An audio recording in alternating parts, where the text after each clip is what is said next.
In the Financial Times today, a fascinating piece by David Crow in New York.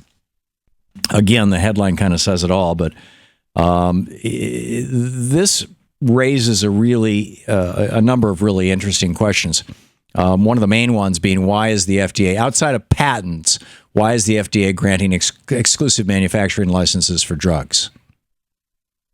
There's something weird going on at the FDA, and I would bet just about anything it has to do with the revolving door, where people work their way, vice presidents in the pharma industry then become senior policymakers at the FDA while they're on leave, and they get the golden parachute, and then they go back to the company after they've changed the rules and blah, blah, blah, blah. But anyhow, the average price, this David Crow's article in today's Financial Times, the average price of branded prescription drugs in the United States has doubled in the past 5 years. Now, you tell me, the price of something doubling in 5 years when the costs have not gone up?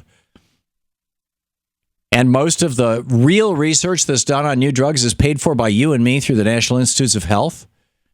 The price doubling in 5 years? Something's seriously wrong. The price rose 16% last year and is up a total of 98% since 2011.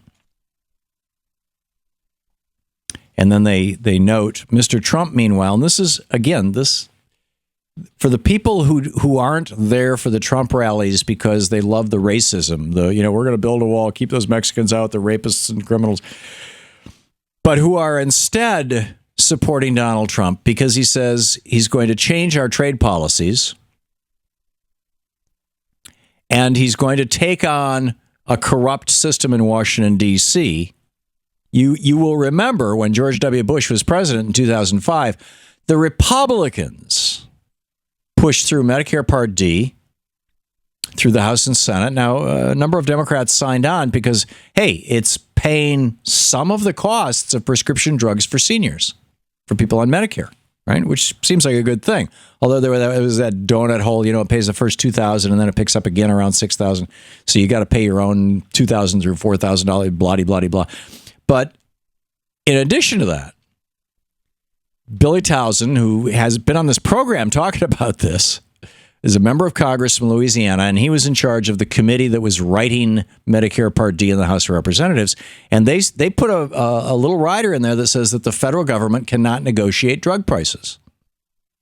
So whenever Medicare buys something, they may buy, Medicare may pay for,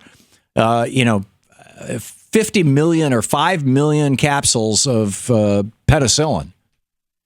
And generic penicillin might sell for 3 cents a capsule.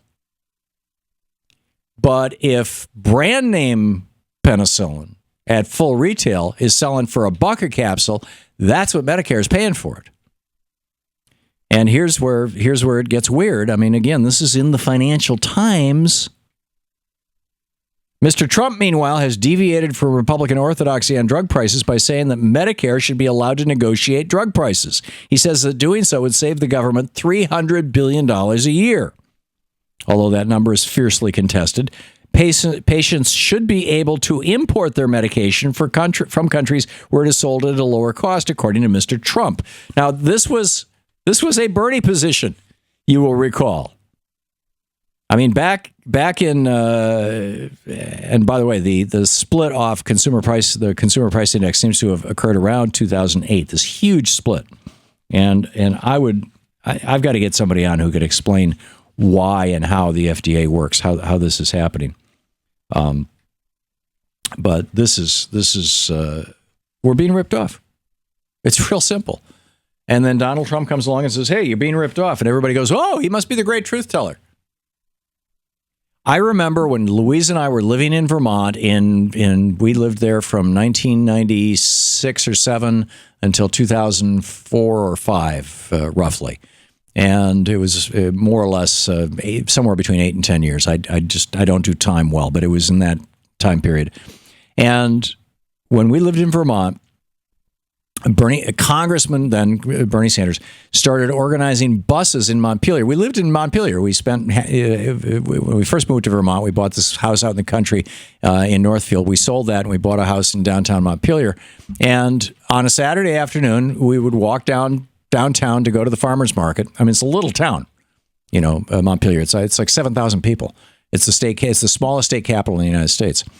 And we would walk downtown to go to the farmer's market, and here would be these buses lined up on Main Street.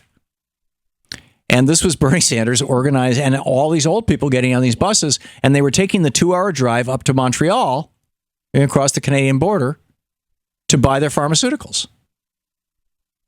Now, I've been saying for years on this radio program, anybody who starts talking about how the American people are being ripped off by monopolies, by pharmaceutical companies, by banksters, and by our free trade policies.